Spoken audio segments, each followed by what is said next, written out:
¿Qué tal, amigas y amigos? Bienvenidos una vez más a su programa Agenda Agrícola aquí en CNN Chile. Quiero agradecer a la gente del FIA que nos ha enviado una revista, Innova Más Agro, en donde también hacen un reportaje de este programa, del impacto que está teniendo, así que muchas gracias a la gente de FIA, a quienes hemos invitado en varias oportunidades también. En el programa de hoy hablaremos primero y nada del desarrollo del mercado norteamericano con el agregado comercial en Miami, luego hablaremos del desarrollo de los viveros en Chile y por último conoceremos a un emprendedor, a un inventor de una máquina que pretende resolver el problema de la oferta del agua aquí en el país, así que va a ser sin duda muy interesante. Los quiero como siempre invitar a conectarse en el Twitter en @agenda_agrícola o a través del mail agendaagrícola@sna.cl y aprovecho también sin duda de saludar a aquellos tuiteros que nos escriben siempre, a Ángelo Paolo, Cata Omerovich y Carolina Ríos, como así muchos otros que nos mandan saludos, felicitaciones, incluso algunas preguntas. Soy Juan Pablo Mate y aquí comienza Agenda Agrícola en CNN Chile. Muy bien, amigos, tal como anunciamos este primer bloque, vamos a hablar de un mercado tan importante para los alimentos de Chile como es Estados Unidos, y para eso hemos invitado al agregado comercial de Chile en Miami, don Sacha Garagapoli. Uy, tu apellido que es complicado. No, encantado de tenerte aquí hoy día con nosotros. Juan Pablo, mucho gusto, un placer estar en Agenda Agrícola con ustedes, viendo de qué manera podemos apoyar las exportaciones de las pymes, fundamentalmente hacia el mercado americano. Así es. Sacha, cuéntanos un agregado comercial de ProChile en Estados Unidos. ¿Cuál es el rol? Entiendo que además son 4 o 5. Cuéntanos cómo están posicionados en distintas partes de Estados Unidos. Exactamente. El rol fundamental de ProChile en general es promover las exportaciones de nuestros productos y servicios, desarrollar distintas actividades, participar en ferias, desarrollar estudio de mercado, análisis de tendencia, acercar a los exportadores hacia sus compradores, apoyar misiones comerciales. En mi caso en particular, la oficina de ProChile en Miami ve todo lo que es el estado de Florida, pero a su vez ve 12 estados del sureste de Estados Unidos más 12. Puerto Rico. Ah, mira, qué interesante. Por lo tanto, nosotros desarrollamos bastantes actividades en estados como Texas, que es la segunda economía de Estados Unidos, también en Georgia, en Carolina del Norte, Carolina del Sur, y Florida fundamentalmente, que es donde estamos asentados. Perfecto. También en Estados Unidos existen en la costa oeste, tenemos la oficina de ProChile Los Ángeles, que vería todos los estados de Los Ángeles hacia el norte. Tenemos una oficina comercial en Chicago, otra en Nueva York y otra en Washington. Por lo tanto, esas 5 oficinas son las que se encargan de apoyar a los exportadores en todas las actividades que podamos nosotros desarrollar para potenciar fundamentalmente los silvagropecuarios. Interesante. Bueno, claramente Estados Unidos sigue siendo un mercado, si no el principal, un mercado donde van las exportaciones de alimentos de Chile, y que hay que seguir, no hay que quedarse dormidos, cuando hay que seguir trabajando, y por tanto entonces el rol de ProChile es tremendamente fundamental. ¿Qué ha ido pasando con las exportaciones de alimentos de Chile en los últimos años, dirías tú, Sacha? Sí, efectivamente las exportaciones a Estados Unidos en lo que respecta a bienes que se les denomina no cobre es fundamental. Casi el 80% de las exportaciones de Chile están en esta categoría y fundamentalmente en eso está en los alimentos, ¿cierto? Tenemos un gráfico por ahí que nos podría mostrar, va a mostrar cómo ha evolucionado, ¿no es cierto?, las exportaciones de... Exacto, miremos el gráfico. Entonces. Y que realmente fue muy impresionante cómo crece y crece, salvo el año 2015 que hubo una pequeña baja, y Sacha, que corresponderá a problemas climáticos en Chile. Sí, yo creo que fundamentalmente la baja que se puede ver en el gráfico, como tú dices, tenía un crecimiento desde el 2010 más o menos. El 2015 baja esto un poco, producto, como tú dices, de factores climáticos, y también se debe a otras características del mercado, sobre oferta mundial en el mercado de productos del mar, por ejemplo, manzanas también. Tenemos fuertemente la uva fue afectada por los factores climáticos, se retrasó la cosecha. Las semillas de maíz también, por ahí tenemos una sobreproducción en Estados Unidos, y además una disminución de las hectáreas plantadas en Chile. Ajá. Por lo tanto, todo eso va generando un poco que haya venido esta leve baja. Sin embargo, también tenemos alza en nuestros productos. Debemos destacar que Estados Unidos es el principal comprador. Nosotros somos líderes en uvas, ¿cierto? Frutas frescas, en vinos, etcétera. Y ahí nos está mostrando un gráfico también que me impresiona mucho de las exportaciones de productos orgánicos de Chile y particularmente a América del Norte, donde está en torno al 70% de estos 213 millones de dólares.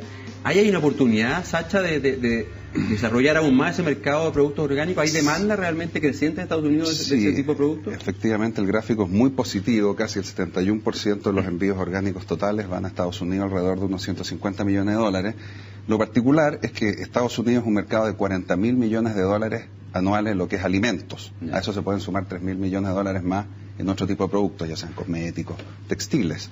El mercado orgánico ha venido creciendo 2 dígitos, estamos hablando de 10, 12%, por lo menos después desde el 2008, desde la crisis, fundamentalmente en frutas y verduras, en lácteos también, que ambas categorías representan un porcentaje bastante grande de lo que es el mercado propiamente tal de ese tipo de productos. Considerando que el mercado de alimentos total en Estados Unidos crece a solo un 3%. Entonces, tú vas viendo que estos 40 mil millones de dólares de mercado de productos orgánicos representan un 5% de las ventas de alimentos totales, que si tú lo puedes ir proyectando en el tiempo con las tasas de crecimiento, realmente ya de nicho se va transformando a algo que va a generar una aceptación total. O sea, las familias americanas, por lo general, casi prácticamente un 80%, han consumido o consumen alguna vez productos orgánicos, es parte de la dieta. Hay una percepción que es absolutamente saludable, sin uso con menos pesticidas, fertilizantes, sin manipulación genética, etcétera, ¿no es cierto? Y tú has estado, entiendo esta semana, Sacha, que en Chile justamente informándole a los agricultores chilenos de esta oportunidad. De alguna manera están haciendo una suerte de talleres, mostrando cómo poder avanzar en este mercado de productos orgánicos, porque hay aquí una tremenda oportunidad de una demanda tan creciente como la que nos cuenta. Así es, de productos orgánicos y de otro tipo de productos también no orgánicos. Nosotros vinimos con una delegación de importadores de Estados Unidos en conjunto con otras oficinas comerciales como Dubái, China, Honduras y México. Fuimos al Valle de Atacama, vimos la realidad, vimos por ejemplo cómo les afectó la producción del aluvión en su momento y cómo se está estructurando las exportaciones fundamentalmente de uva, pero también vimos oportunidades en pisco, en cerveza, en vino, productos del mar.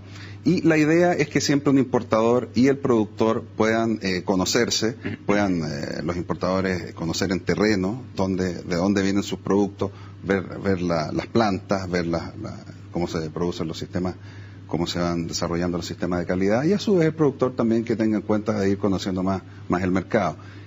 Aparte de hacer seminarios, se hicieron ruedas de negocio donde se pudieron intercambiar información para ver si es que se llega a una posible negocio, cierre de exportación. Y tenemos, Sacha, ya cumplido, qué increíble, 12 años del Tratado de Libre Comercio con Estados Unidos, y hoy día, por tanto, todos los productos están con arancel cero, ¿no?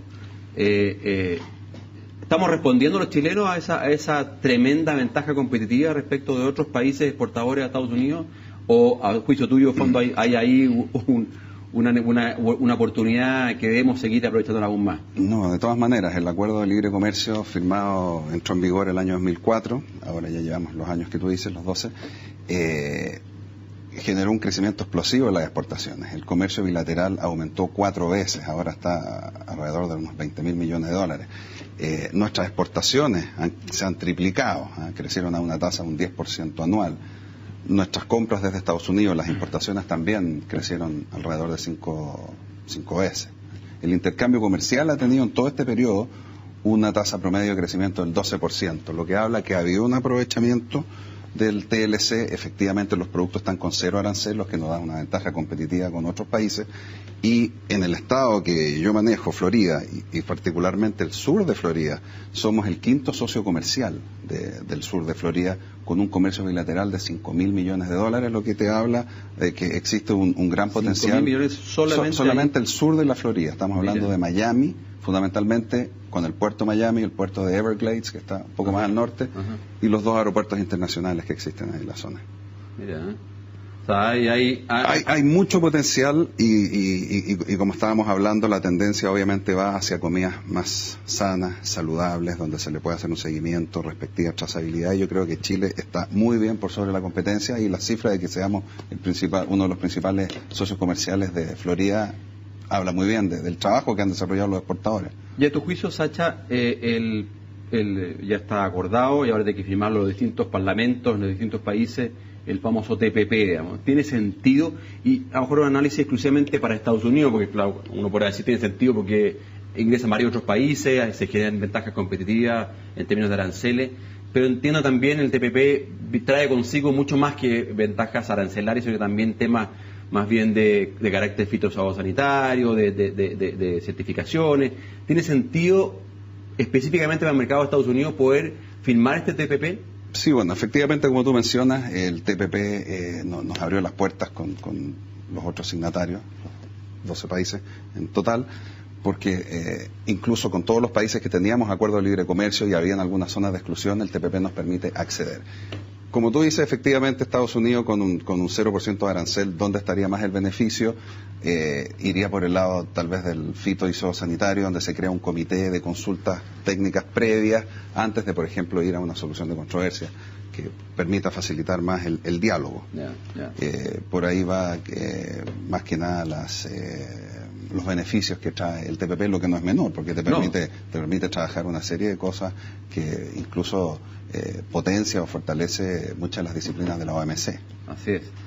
Efectivamente, recuerdo hace un par de meses atrás que tuvimos aquí a Andrés Rebolledo, nuestro director de la Direcon, justamente hablábamos de que los tratados de libre comercio, los temas arancelarios, sin duda, tremendamente relevantes e importantes, pero también los temas que acompañan, en el fondo, estas negociaciones más bien de sanitarias, de certificaciones, son de repente tanto más relevantes que los propios caídas en los aranceles. Sí, son temas que pueden provocar, fondo, una entrada o no entrada a un mercado en particular, a pesar del TLC. Absolutamente. Si un producto tiene un arancel bajo, cero, pero no tiene un permiso fitosanitario para ingresar, entonces no tiene mucho sentido. Por lo tanto, incluso el propio TLC tiene una comisión de libre comercio que ha venido todos estos años trabajando, se han reunido varias veces y han ido trabajando este tipo de temas. Por ejemplo, se ha permitido que para ciertos productos se utilice un System Approach en vez de la fumigación con bromuro de metilo, lo que es mejor para no dañar la fruta.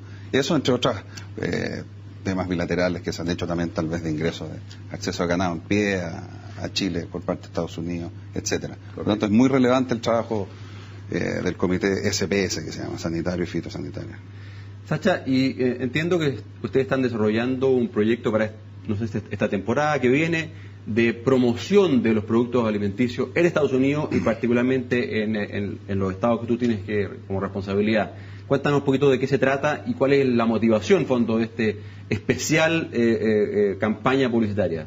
Sí, ProChile está desarrollando desde el año pasado una campaña que va dirigida a los mercados que son principales receptores de productos alimenticios, silvagropecuarios en general, y también de otros productos. También estamos tratando de promover lo que sean las tecnologías y los servicios. Es lo que se denomina Chile Week. El año pasado se hizo en China, y este año se va a hacer en China también, pero en Estados Unidos, enfocado en Miami y en Filadelfia y en Nueva York. Por lo tanto, lo que estamos haciendo ahí es un trabajo multisectorial. Estamos trabajando con los gremios, estamos trabajando con las marcas sectoriales como Foods from Chile, Wines of Chile, etcétera, donde lo que queremos es dar a conocer nuestros productos y hacer una campaña de promoción más fuerte. Vamos a tener lo que se denomina un Sabores de Chile también, y otros los instrumentos donde permite mostrar nuestros ingredientes, nuestras materias primas alimenticias, nuestros productos hacia todo lo que sea el mercado profesional, retail, Oreca, ¿cierto? Hoteles, restaurantes. Pero esto queda a través de los medios de comunicación, en diario, en televisión, o concretamente se invita a los tomadores de decisiones, fondo, a estas actividades que prueben, conozcan, conversen, discutan, analicen. Exactamente, es una invitación, es un encuentro físico que se hace en un hotel en Miami, donde nosotros vamos a juntar a todos los importadores, a todos quienes estén participando en esta cadena de que se pueda promocionar y aumentar más el comercio. El Sabores de Chile implica netamente una cena y ruedas de negocios bilaterales donde permitan ellos, como lo hicimos acá en Atacama, dar a conocer sus productos y cerrar los negocios. También vamos a desarrollar un seminario de comercio, un seminario de inversiones a cargo de la Asociación de Promoción de Inversiones, ex Comité de Inversión Extranjera, trabajando en algunas carteras como economía, agricultura, energía y obras públicas para ver qué proyectos, qué inversionistas podríamos captar de Estados Unidos también hacia Chile.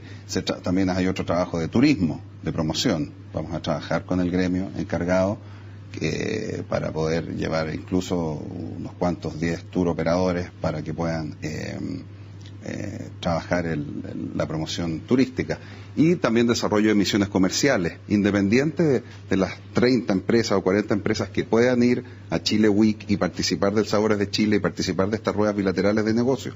Vamos a tener 10 empresas orgánicas certificadas con el USDA, con el sello orgánico, que permita entonces darse a conocer y generar lo que se llama una reunión bilateral y un posible cierre de negocio.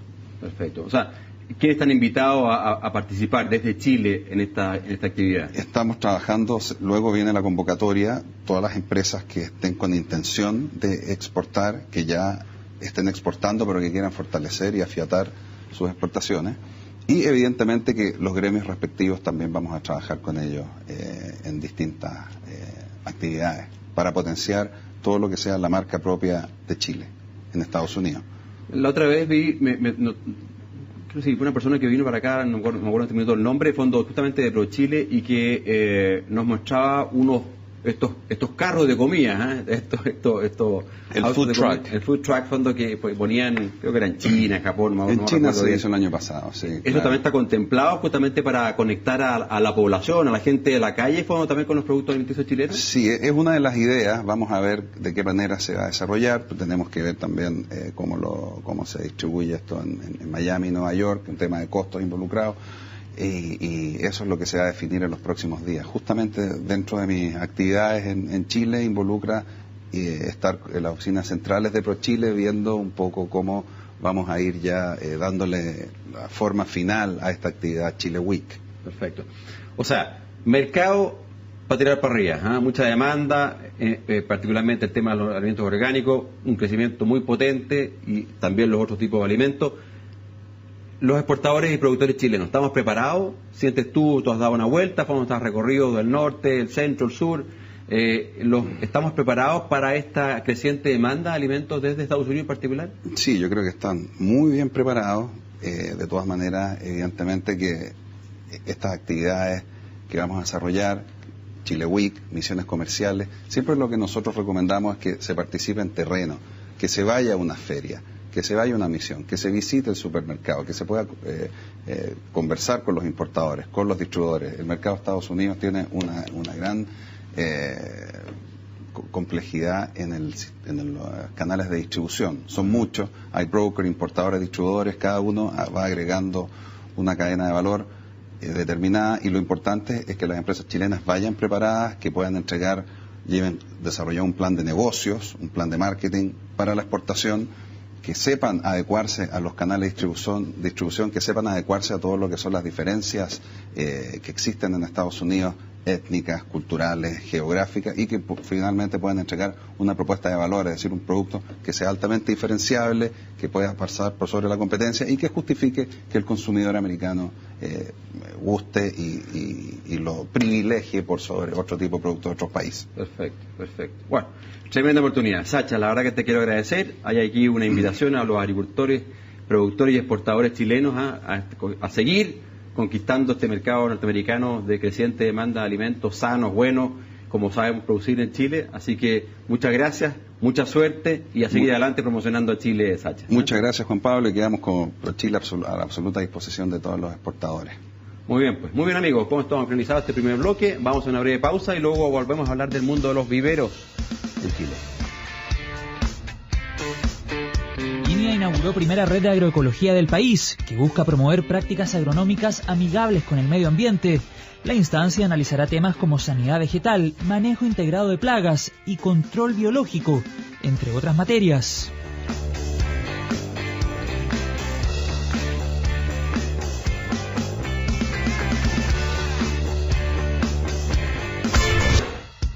Muy bien, amigos, está como anunciamos este segundo bloque, vamos a hablar del mundo de los viveros. Y para eso hemos invitado a Maritini Lapuente, quien es gerente general de la Asociación Gremial de Viveros de Chile. Maritini, encantado de tenerte aquí hoy día con nosotros. Encantada de estar acá también, Juan Pablo. Muchas gracias por la invitación. Maritini, cuéntanos primero, ¿qué es un vivero? Para que los televidentes conozcan exactamente qué ocurre allá dentro de un vivero. Mira, te cuento. Básicamente un vivero es cualquier lugar donde se producen plantas para plantar. Plantas que son, en el fondo, se reproducen y se multiplican en un vivero, ¿ya? Pueden ser plantas de frutales, pueden ser plantas de hortalizas, pueden ser plantas de plantas ornamentales o de forestales. Eso son todo lo que incluye los viveros. Estas plantas, en el fondo, tienen distintos métodos de propagación. Pueden ser métodos tradicionales, por semilla, por estaca, por yemas, por tubérculos, cualquier órgano en el fondo que se pueda multiplicar, o puede ser por micropropagación, que son cultivos in vitro. A ver, explícanos eso, que es más complejo. Los cultivos in vitro, requieren un poquito más de tecnología, en realidad, bastante más de tecnología, porque son cultivos que necesitan un medio, que generalmente es un agar, es como una gelatina en el fondo, donde se van poniendo pequeños trocitos de propágulos de plantas, en el fondo de pequeños... De material vegetal, tal cual, que tú quieres, en el fondo, a una cierta temperatura, con una cierta luminosidad, tú vas a empezar a propagar, a reproducir de forma más rápida, más eficiente. Perfecto. Tú los tienes en condiciones de laboratorio, en realidad, muy asépticas. ¿Y por qué un vivero, Maritini, por qué no directamente en el campo? ¿Por qué no vamos con las plantitas, a lo mejor no esto que acabas de contar, fondo que es más sofisticado, pero la planta, ¿por qué no va directamente al campo y se propaga ahí? Porque son diferentes metodologías y unas más rápidas que otras y se adaptan mejor a algunas especies que a otras. Por ejemplo, la micropropagación no se adapta bien a todas las especies, ¿ya?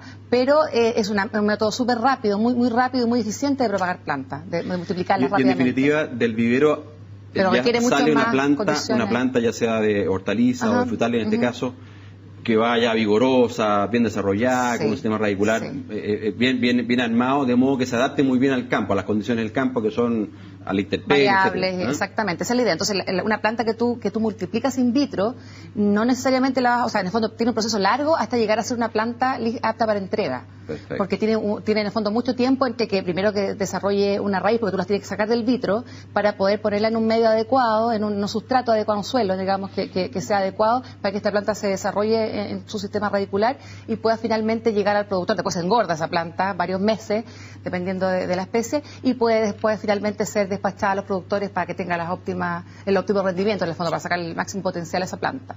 Perfecto. Pero también puede, entonces, volviendo al principio, también puede ser desde una semilla. O sea, por ejemplo, podemos sembrar una semilla de palto o de cualquier otro frutal o hortaliza a fondo y desde ahí desarrollar la semilla en el vivero en condiciones adecuadas. Exactamente. Bueno, hay algunas especies que se adaptan mejor a la propagación vía semilla, por ejemplo, las hortalizas. Las hortalizas que se producen en plantines, porque se llaman plantines las plantitas pequeñitas de hortalizas, acá tenemos algunas, no sé si las puede mostrar después. La han estado mostrando ahí. Esos se llaman plantines, porque son más pequeñitos. Los plantines se generan siempre de una semilla. Perfecto. De una semilla que es súper seleccionada, son variedades que tienen los mejores rendimientos, que han sido muy seleccionadas con mucho cuidado para que sean una variedad apta. Y estas se propagan en el fondo por semilla, especialmente. Hay especies frutales que también se propagan por semilla, pero hay otras que en realidad se adaptan mejor a la propagación clonal, y una propagación clonal me refiero a que es un trozo de material vegetal que tú vas a enraizar o que vas a lo mejor a poner una yema en este material, para que sea tenga las mismas cualidades, características genéticas de su progenitor. Entonces tú así aseguras que tienes una progenie igual, clonal, igual al parental. ¿Y cuántos viveros hay en Chile? ¿Hay alguna estadística? Bueno, la verdad que son hartos viveros en Chile, sí. Las estadísticas oficiales que tiene el SAC, que es el que regula nuestra actividad, hablan de cerca de 3.000 viveros, considerando frutales, de vides, de hortalizas, de hortalizas no, porque hortalizas todavía no está regulado, de ornamentales y de forestales. Esos son los 3.000 viveros. Como te digo, ¿Y dentro de la asociación gremial, quiénes están confluyendo? ¿La gente de las hortalizas y los frutales exclusivamente? Hortalizas, frutales y ornamentales están asociados, fundamentalmente. Tenemos algunos viveros que además dentro de sus actividades hacen algo de forestal, especies nativas principalmente, pero principalmente nuestro foco es ornamentales, frutales y hortalizas. Y por ahí mostramos ya una estadística que es bien impresionante, que el año pasado se comercializaron 1.000 millones de plantines de hortalizas en el país. Realmente es un mundo enorme. El tema de las hortalizas está creciendo mucho, pero el tema de la hortaliza es un tema especial, porque mira, las hortalizas hasta hace algún tiempo se sembraban directos, hacían siembra directa, o sea, hacían almácigos, los mismos productores hacían almácigos con su semilla. En el fondo ellos sembraban en algún espacio más confinado y después repicaban esas plantas y las llevaban al campo. Y hace algunos años ya empezó en el fondo a estar más de moda, y en el fondo es una nueva tecnología, hacer las plantas en vivero. En el fondo, y llevar los plantines, comprar los plantines listos a un vivero y llevarlos al campo con todo lo que significa los beneficios, porque en realidad cuando tienes una semilla cara, va más por el lado de que la semilla es cara. Así que los agricultores de hortaliza ya no siembran, sino que plantan. En algunas especies se sigue sembrando, pero en la mayoría, y ya para cultivos más intensivos, es con plantación. Perfecto. De plantines. Sí. Y dime una cosa, en este mundo de Chile, del tema de los alimentos, que estamos tan acostumbrados a la exportación, si estamos mirando mercado, nuestro primer invitado que hablaba del mercado norteamericano y la enorme demanda que hay de alimentos, ¿en plantas también somos exportadores o solamente es consumo interno?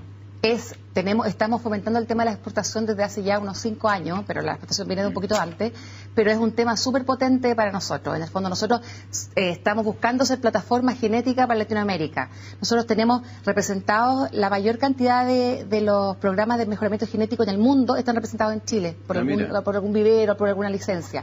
Entonces, en el fondo tenemos esa capacidad de poder exportarla al mundo con la misma propiedad que tenemos, en el fondo, o con el mismo prestigio que tenemos de exportadores de fruta.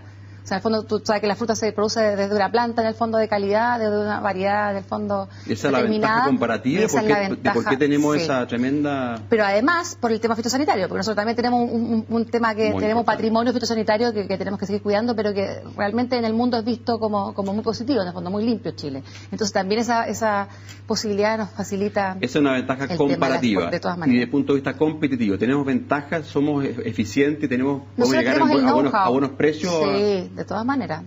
Nosotros estamos exportando bastante, sobre todo plantas de frutilla. Plantas de frutilla es lo que más se exporta. Frutilla, mucha frutilla, a muchos países del mundo. Tenemos plantas de vides de viníferas y de mesa. Perfecto. También arándanos. Hay otros cultivos más en menor escala, pero esos son los cultivos principalmente que se están exportando. Este es un tema que, a juicio de ustedes como gremio lo están potenciando, están buscando, están tratando de desarrollar. Sí, de todas maneras.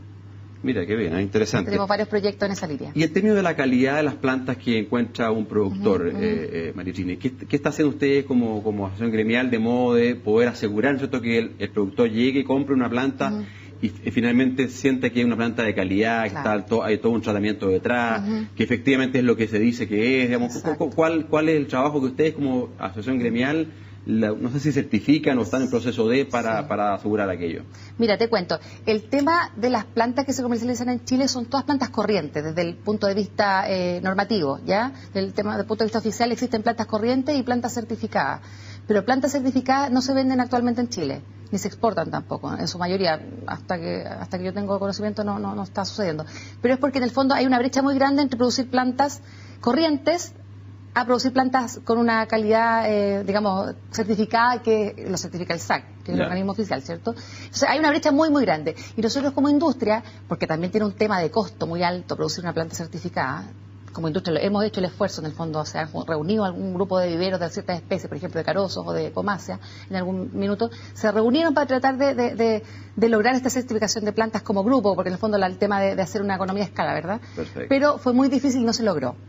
Pero en esta etapa nosotros estamos proponiendo en el fondo como gremio, y estamos trabajando en eso, estamos tratando de ver una fórmula que nos acomode a todos, que también le acomode a los productores, para que no sea una planta mucho más cara, porque también pasa por el tema de que el productor tiene que estar dispuesto a pagar por una planta que tiene un plus en tema de calidad, de inocuidad, digamos, de fitosanitario y también de variedad. Entonces estamos en el fondo apostando a un proceso que vaya por etapas, llegando a una certificación oficial que es la de mayor, en el fondo, exigencia.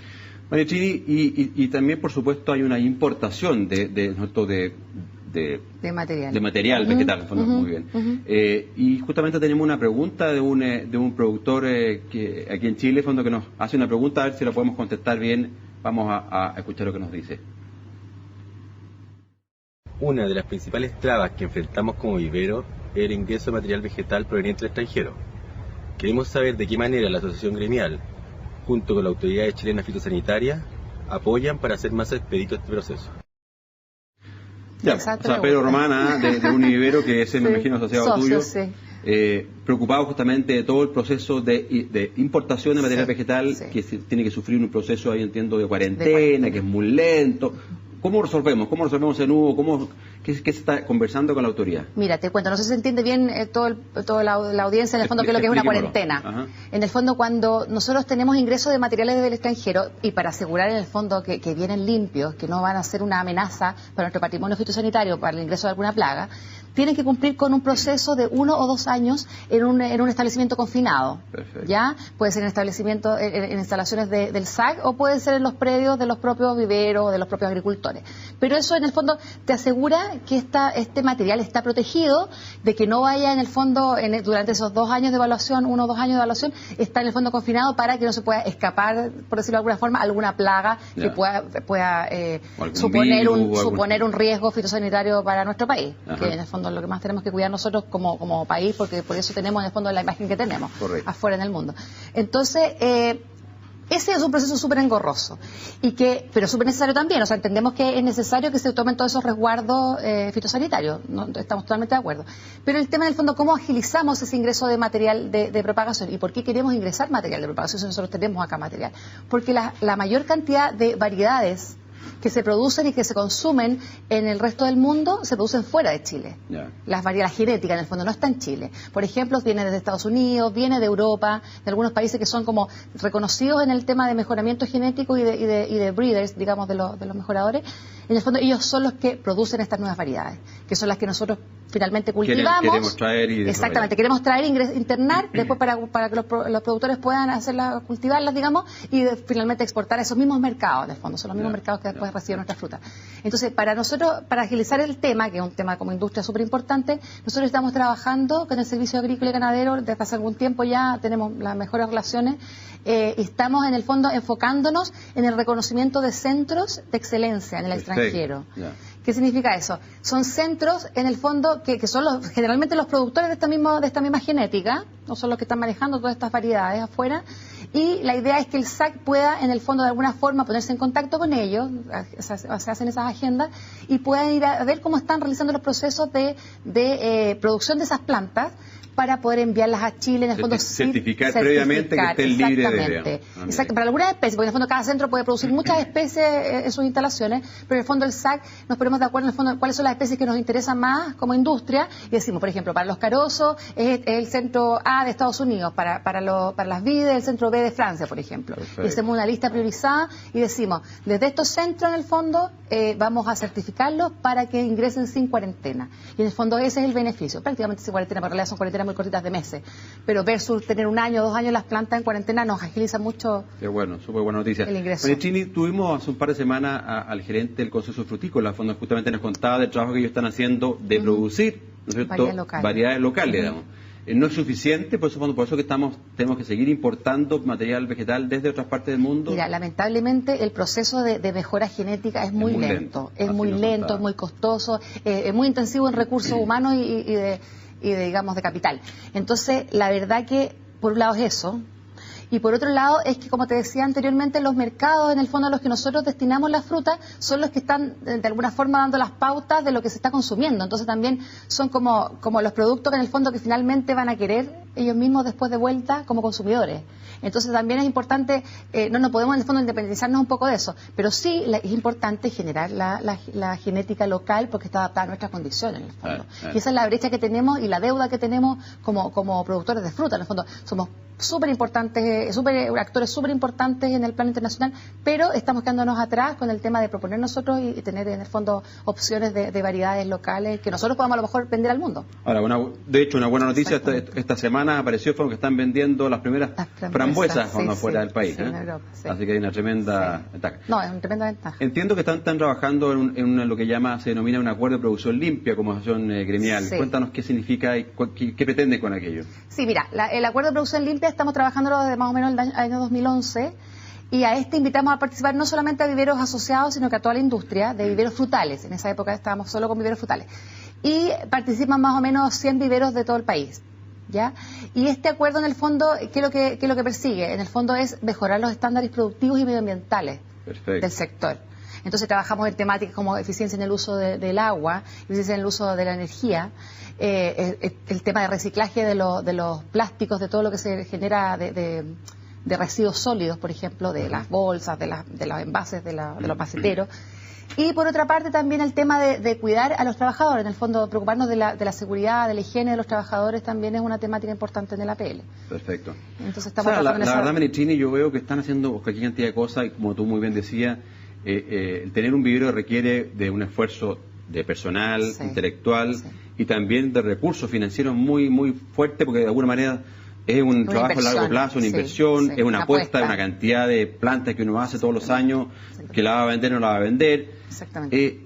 ¿Está bien protegida la propiedad intelectual en Chile de todo ese trabajo que se hace? No tanto, Juan Pablo, la verdad. O sea, quisiéramos en el fondo decir que estamos bien posicionados en ese tema, pero la verdad que nos falta adherir al POP 91, que es la última normativa, que es la última convención, en el fondo, que protege las obtenciones vegetales y que en el fondo nos daría más garantías. ¿Cómo la protege? ¿Por cuánto tiempo? ¿Cómo Porque funciona? tiene diferentes plazos dependiendo de las especies. Para frutales es distinto que para las especies hortícolas, por ejemplo, cosas así. Pero en el fondo el tema es que la protección que tenemos ahora con el POP 78 no llega hasta la cosecha, al producto de la cosecha, que en este caso es súper importante porque a lo mejor podríamos, por ejemplo, el tema de la fruta, tú podrías en el fondo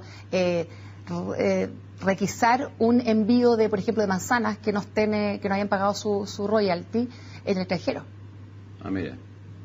Si tuviéramos en el fondo POP 91. Y en el fondo también un poco porque tenemos que retribuir en el fondo todo ese esfuerzo que comentábamos antes, que es de mucho, muy intensivo en recursos ¿Y de quién depende humanos y capital? Que suscribamos este acuerdo? Bueno, un tema político, totalmente un tema político. Un tema político, la verdad, porque en el fondo también, bueno, lamentablemente al comienzo de toda esta discusión que hubo en Chile, se mezcló mucho también con el tema de los transgénicos, hubo el tema de algunas normativas que se estaban discutiendo paralelamente, que no tienen nada que ver con el tema de la protección vegetal, protección intelectual en el tema vegetal, y que en el fondo a ojos de la opinión pública, la verdad que entorpecieron un poquito la discusión. Yo creo que es más desconocimiento que nada. Marichini, y ustedes tienen, entiendo, en el mes de octubre una invitación que hacer, fondo, justamente a todo el mundo, no solamente a los viveristas, sino que a los agricultores, a todos aquellos clientes de los viveros. ¿Quiénes son? Cuéntanos. Tal vez entrar en este seminario, fondo, ¿quiénes son los clientes de los viveros? ¿Quiénes llegan a comprar? Te cuento, mira, los viveros en el fondo, en el tema frutícola, por ejemplo, somos la base de la cadena frutícola.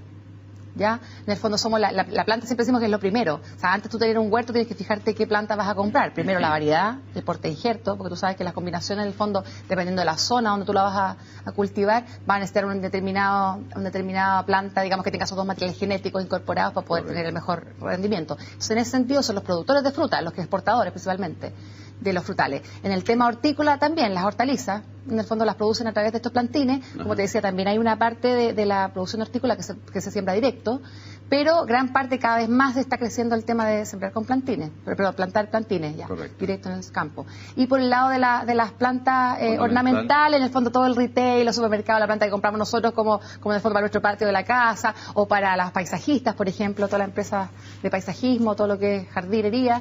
¿Y qué vamos a ver entonces en este seminario, en esta feria que ustedes están proyectando para el mes de octubre? En esta feria y convención que se llama Agroplantre, que es el 5 y 6 de octubre, nosotros vamos a tener en el fondo primero van a participar la mayoría de los viveros socios, mostrando su amplia variedad genética que tienen en el fondo, toda la tecnología que ocupan para producir sus plantas.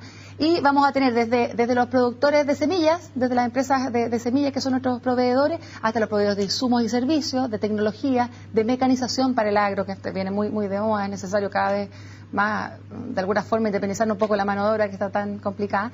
Y todo el abanico en el fondo de empresas, como te decía, que participan. Los productores, obviamente, como invitados, productores agrícolas, productores frutales, de hortalizas, las paisajistas también, que se alimentan de nuestras plantas ornamentales. Está muy masivo. Todo el rubro invitado. ¿Cuándo y dónde, Marichini? 5 y 6 de octubre en el Club de Golf Los Lirios, en Requinoa. Al sur de Rancagua, un lugar súper agradable, así que todos invitados ahí a que se sumen y nos acompañen. María Chini, la verdad que te quiero agradecerte, quiero felicitar por el trabajo que han hecho. Sin duda, el mundo de los viveros en Chile es un mundo que se ha desarrollado a la par, justamente cuando con la demanda de los productores de fruta, de los hortaliceros, y también, por qué no decirlo, los paisajistas, la gente en las casas que les gusta cada día más tener jardines muy bonitos. Así que muchas gracias, te felicito, y será entonces hasta la próxima vez que podemos conversar un poquito más, a lo mejor con el resultado de esta feria que van a tener en el mes de octubre. De todas maneras, muchas gracias por la invitación, Juan Pablo, como siempre un agrado. Muy bien, amigos, con esto estamos finalizado este segundo bloque. Vamos a una breve pausa y luego volvemos a hablar del mundo del agua, tan importante para el desarrollo de la agricultura en Chile. Chilenos crean Garden Gnome, aplicación que permite monitorear y controlar cultivos. Gracias a información entregada a dispositivos móviles, la tecnología permitiría a los agricultores ahorrar hasta un 30% de agua.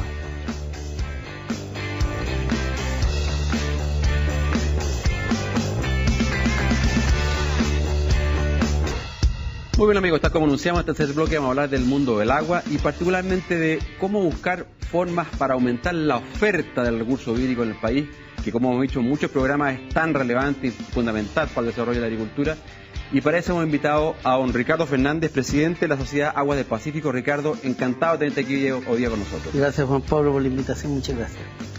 Ricardo, la verdad que tal como comentaba, y tú has visto, sé que has visto varios programas en donde hemos conversado con distintos actores de la enorme necesidad del agua para el desarrollo de la agricultura y la problemática que hay fondo justamente por la falta de oferta, con este cambio climático, que nos nieva menos, nieva más arriba, las lluvias no llegan, los embalses están vacíos y las napas subterráneas se van agotando. Entonces, tú tienes una metodología que has ido desarrollando, un método que has inventado y patentado, que nos gustaría que nos explicaras ¿de qué se trata? Bueno, yo antes de entrar en materia, quiero decir lo siguiente. Los seres humanos, por lo general, tendemos a criticar. Siempre miramos lo malo. Y yo quiero decir, en pantalla, decirlo en vivo e indirecto, como se dice, decir que este programa me motivó a mí a hacer esto, a desarrollar. Yo siempre he hecho algunos inventos, nunca he patentado ninguno, pero dije yo, lo voy a patentar. Y nació de ver tu programa. Ver como don Juan Sutil, por ejemplo, está tratando de implementar o tiene la idea de hacer una carretera hídrica, y así ver al doctor Santibáñez, que hizo una presentación muy elocuaz de lo que está pasando con el tema hídrico. Entonces ahí nace, me puse a pensar y dije, señor, tenemos tanta agua, la naturaleza nos llega agua siempre y la vemos pasar por los ríos al mar. El 80% del agua en Chile se pierde en el mar. Y ahí nace entonces la idea que he denominado sistema IAG en la sigla, que en definitiva es un sistema de filtración y aceleración e inyección de agua a los acuíferos. Ahí esa es la invención. O sea, es lo que hemos conversado también incluso con otros actores del tema de la infiltración de napa, pero este es un sistema acelerado de infiltración de napa. Un sistema mecánico, porque, a ver, el 70% del agua que tenemos disponible, sin contar los polos, digamos, está en los acuíferos subterráneos. Eso es una realidad, están los estudios. Es decir, el 70% del agua. ¿Qué es un acuífero subterráneo? Cuéntale a los televidentes. El acuífero subterráneo es el agua que tenemos bajo nuestro suelo. Perfecto. ¿No es cierto? Al hacer un pozo, ya sea un pozo abierto o profundo, encontramos agua. Antiguamente los pozos a 3, 4 metros tenían agua. Hoy día esos pozos ya no existen. Esos son pozos someros que ya se han perdido. Y yo soy de Temuco, y en Temuco, en este minuto, la municipalidad tiene 300 camiones aljibe repartiendo agua en el campo. O sea, algo. Porque los pozos entonces de estas aguas potables rurales se secaron. Se secaron. Y esta agua. Y ahí entonces, aquí nos van a mostrar, fondo, una imagen que tú nos mandaste, Ricardo, que justamente muestra qué es lo que es la napa. Ahí está la napa, fondo hacia abajo, ¿no es cierto? Y cuál es un poquito el sistema, cómo funciona. Claro, ahí está la napa, ¿no es cierto? Y explica que habiendo un agua que viene de la cordillera, que puede ser un río, un canal, un estero, esa agua, en vez de que se vaya al mar cuando sobra, se mete en esta máquina, que es una máquina que ya lo vamos a ver después, pero que explícanos ahí bien. O sea, de alguna manera ahí está mostrando una zona donde parecen ahí como las piedras, que está seco, claro. la napa bajó, y está abajo, la napa está bastante más profunda, ya no está a los 3-4 metros, está 50, 60 o 150 metros. ¿No? Exacto. No hemos ido consumiendo el agua subterránea, y como las lluvias han variado, han cambiado, hoy día tenemos lluvias monzónicas, que viene una lluvia muy fuerte y esa agua no alcanza a infiltrar, y por unas razones que descubrimos nosotros. Resulta que el cultivo, la plantación de árboles y todo el manejo humano, las ciudades, sellaron la infiltración. Una tierra que se compacta ya no va a infiltrar al acuífero.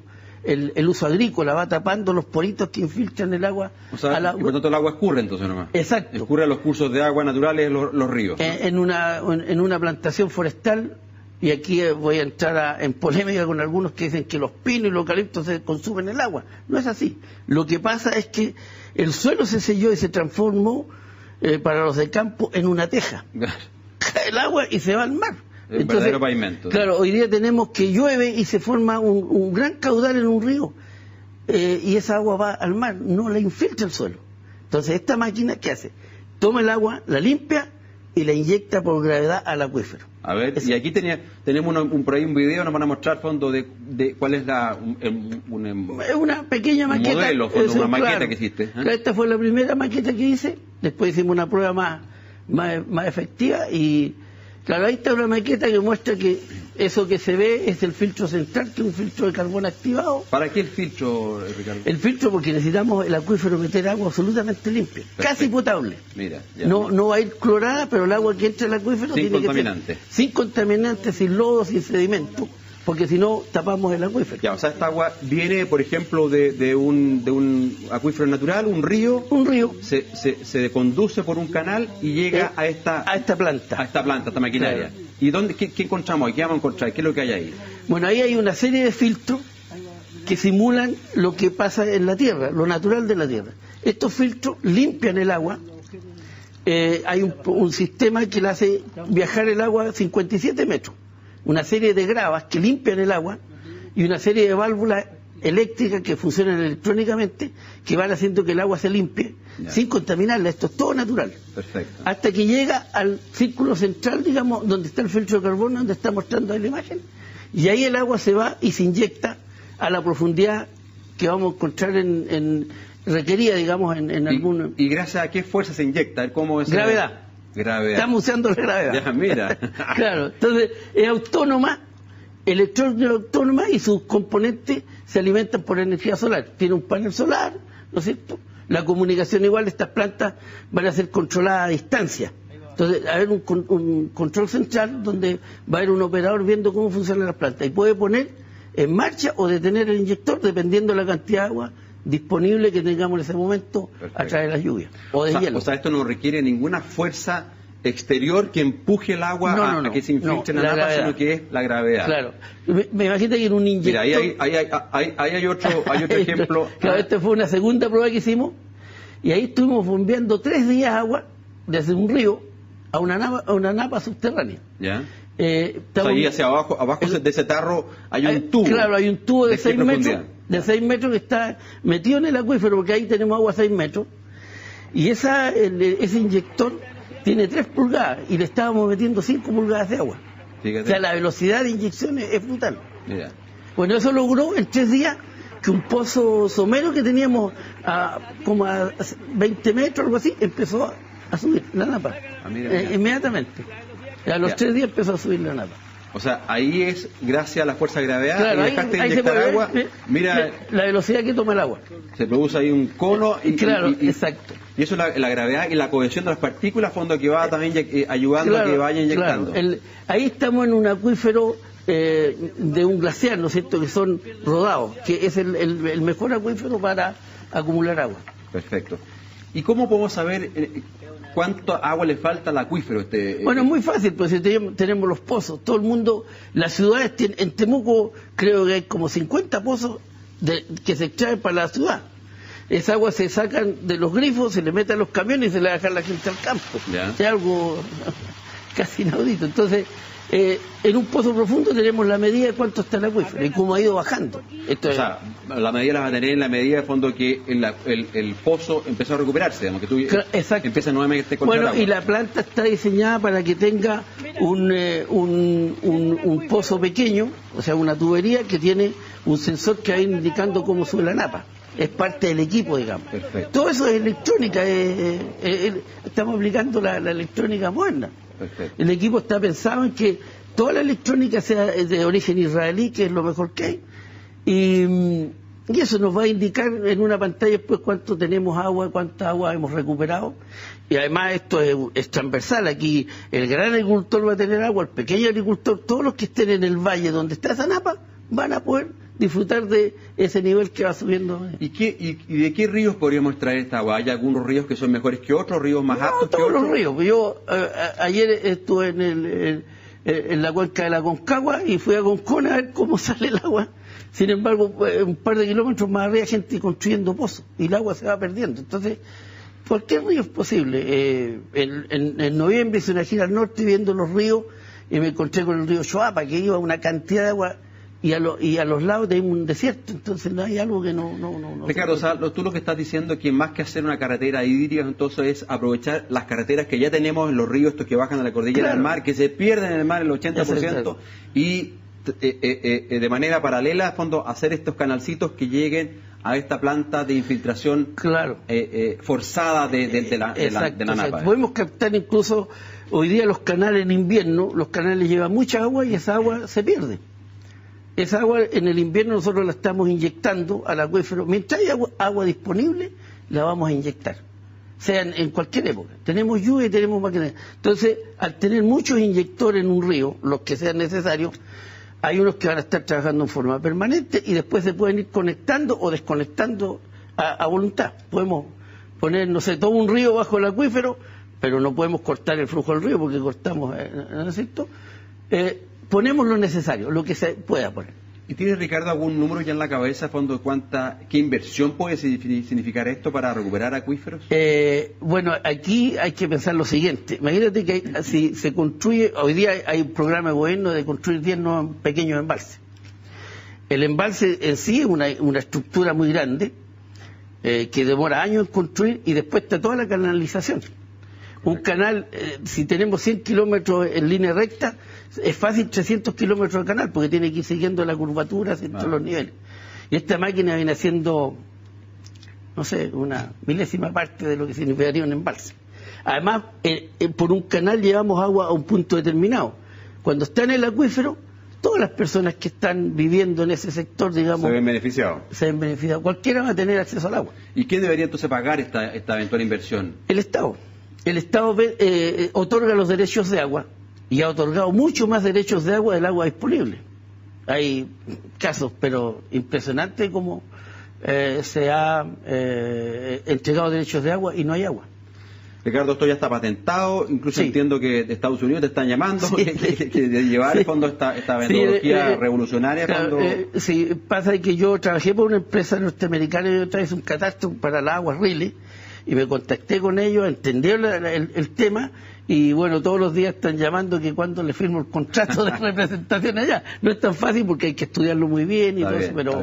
Primero tenemos que hacerlo Ricky y Ricardo. Ricardo, sí, la verdad que, es la idea. Mira, te quiero agradecer, creo que me encantó, me conectaste, cuando tú justamente me comentabas de que a partir de la experiencia que aquí se está comentando, se había surgido esta idea, Fondo, la verdad que te quiero agradecer. No, el programa. Bueno, está bien, te quiero agradecer, Fondo, tu impulso de hacer esto. Me ha encantado poder conversar contigo. Te felicito por el emprendimiento, Fondo, y te impulso a que sigamos adelante. La verdad que cuenta con nosotros, porque en verdad siento que esto puede ser una tremenda herramienta justamente para resolver un problema tan grave como es la falta o la oferta de agua en el país, que puede afectar gravemente la producción agrícola y también, por supuesto, el consumo humano, y etcétera. Sí, nuestro equipo de profesionales han dicho lo mismo. Estamos 100% seguros que esto es una gran alternativa. Sí, muy agradecido. Fantástico, Ricardo, muchas gracias. Muchas gracias. Muy bien, amigos, con esto finalizamos el tercer bloque del programa de hoy. Los invito a un nuevo programa la próxima semana aquí en CNN Chile.